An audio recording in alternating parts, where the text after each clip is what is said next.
밸런스, 균형을 보는 게 되게 중요해요.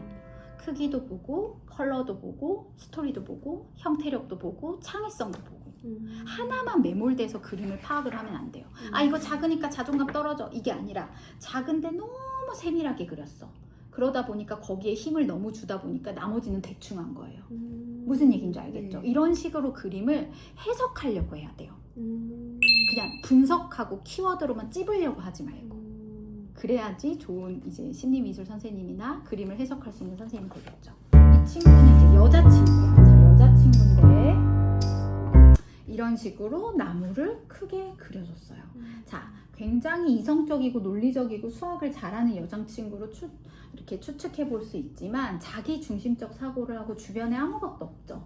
그러면 의사소통이라든지 상호작용이라든지 아니면 유연적인 사고라든지 이렇게 남과의 교류가 조금 부족할 수가 있어요.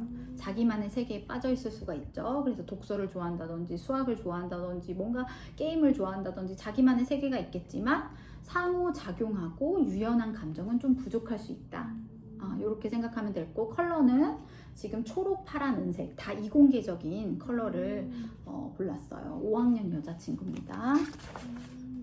그 다음에 우리 7살 남자친구 은색, 파란, 골드를 골라준 친구예요. 자, 은색, 제가 뭐라 그랬죠? 좀 냉소적일 수 있고 이과적일 수 있고, 그 다음에 파랑. 근데 파랑이랑 붙어 있어. 그럼 더 이성적이 논리적이니까 2학년이어도 이렇게 정교하게 나무를 그렸죠. 근데 나무가 잎도 없고 열매도 없어요. 외로워 보이죠. 그래서 조금 이 친구도 사회성이 좀 문제일 수가 있어요. 그러니까 뭔가 잘하고 우수하고 똑똑한 건 알겠는데 교류가 부족한다든지 운동을 못한다든지 단체 활동을 못한다든지 친구들이 없다든지 자기 주관이 너무 강하다든지 이런 식으로 이제 할 수가 있겠죠. 자, 그 다음에 이 그림은 이렇게 큰 나무를 그렸어요. 자, 이 나무는 사계절의 나무로 표현했어요. 봄, 여름, 가을. 그리고 이렇게 단풍잎이 떨어지는 것도 있죠. 자, 나무 자체를 크게 그려서 아주 자존감이 높고 자기중심적인 사고를 하고 나무까지 이렇게 자르고 붙이고 하면서 약간 조각처럼 이렇게 만들기 위주로 크래프트적으로 했었어요. 그래서 이런 이공계적인 성향도 있고 컬러도 초록색, 파란색, 은색을 골랐지만 감성도 있어요. 봄, 여름, 가을, 그 다음에 이렇게 단풍잎이 떨어지는 것까지. 그리고 제목도 사계절을 표현한 품은 나무이다 이렇게 했죠. 자, 그래서 이공계적이면서 감성적인 아이예요. 근데 좀 주변을 보지 않죠. 자기 중심적인 사고, 자기에 대한 생각, 자기만의 그런 거, 이런 것들이 좀 휩싸여 있어서 다른 사람을 돌보거나 유연한 사고를 가지면 좋겠죠. 뭐 새 한 마리라도 그린다든지 여기 옆에서 쉬는 사람을 그린다든지 그런 게 없죠. 스토리가 좀 부족하죠. 그래서 이거에만 몰입을 한 거예요. 그래서 집중력이나 몰입도는 높을 수 있지만 그러다 보면 다른 사람을 좀 생각을 못 할 수도 있겠죠. 자, 그 다음에 이 친구는 여자친구인데 아주 색깔이 예뻐요. 노랑, 핑크, 주황. 자, 노랑. 이 친구는 좀 섬세한 친구예요. 그리고 남의 이렇게 반응이라든지 그런 거를 굉장히 신경 쓰는 친구지만 자존감은 높고 사랑은 많이 받았어요. 그래서 하트 막 이렇게 해줬어요. 자, 이 친구는 그 다음에 또 핑크색을 골랐는데 관계 중심적인 사고.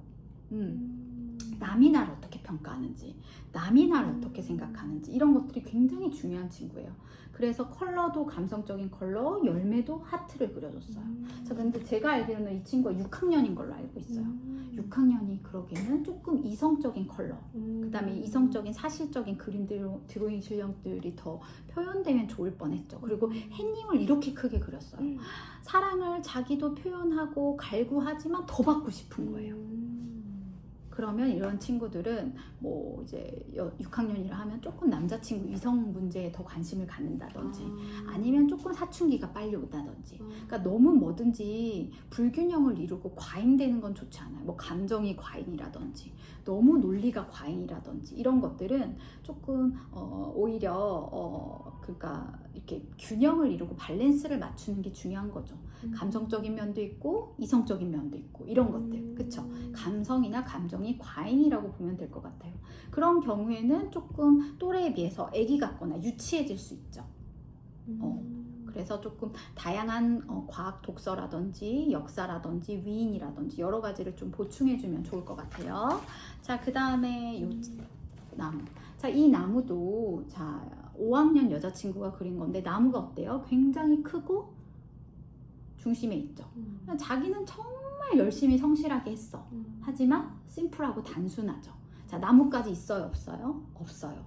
뭐 우리가 굳이 상상의 나무 아니에요 라고 할 수 있지만 또래 나이에 맞는 나무가 있어요. 이게 정교하게 자기가 결과물을 하지 않고서는 1학년이 그려도 이 정도는 그릴 수 있어요. 초등학교 1학년이. 그거는 사고의 깊이가 좀 부족하다는 뜻이에요. 그리고 컬러는 은색, 노랑, 초록을 골랐어요. 자, 은색. 조금 시니컬할 수도 있고 차가울 수도 있고 스트레스 지수가 높을 수 있어요. 왜? 노란색. 왜 나는 잘하는 게 없을까? 왜 나는 뭐 이러는 게 없을까? 그리고 초록, 예민하죠.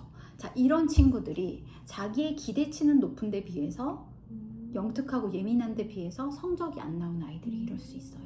그러면 특이한 디테일에만 집착을 하게 됩니다. 그런 그림의 최고봉이라고 볼 수 있고, 그렇다고 해서 그림이 깊이가 있다거나 스토리가 있다거나 뭐 대단하진 않아요. 하지만 자기만의 협소한 그런 완벽을 추구하는 그림이라고 볼 수 있죠. 그래서 조금 제가 봤을 때는 이런 친구들도 좀 3, 4학년에 더 공부를 조금 더 심화적으로 해줬다던가 책을 더 많이 읽었다던가 이런 지적인과 예민함을 뭔가로 조금 더 깊이 있게 풀어봤으면 훨씬 더 풍성한 그림이 나올 수 있겠죠. 근데 그런 것들을 회피해서 이 아이가 조금 더 이렇게 될 수도 있다는 그런 생각을 해봅니다. 자, 이런 식으로 그림을 해석하는 거예요, 여러분. 네, 그림은 하나도 똑같은 그림이 없어요. 하지만 이 그림을 어떻게 얼마나 해석을 하느냐. 근데 막 이성적으로 나무는 크니까 좋은 거야, 작으니까 안 돼, 막 이러는 거 안 되거든요.